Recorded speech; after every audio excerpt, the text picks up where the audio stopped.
بسم الله الرحمن الرحيم ولما برزوا لجالوت وجنوده قالوا ربنا أفرغ علينا صبرا وثبت أقدامنا وانصرنا على القوم الكافرين فهزموهم بإذن الله وقتل داود جالوت وآتاه الله الملك والحكمة وعلمه مما يشاء ولولا دفع الله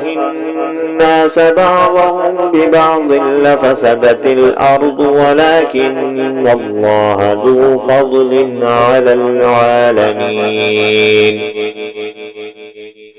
تلك آيات الله نتلوها عليك بالحق وإنك لمن المرسلين تلك الرسل فضلنا بعضهم على بعض منهم من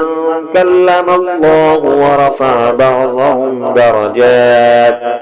وآتينا عيسى ابن مريم البينات وأيدناه بروح القدس ولو شاء الله ما اقتتل الذين من بعدهم من بعد ما جاءتهم البينات ولكن اختلفوا فمنهم من آمن ومنهم من كفر ولو شاء الله ما اقتتلوا ولكن الله يفعل ما يريد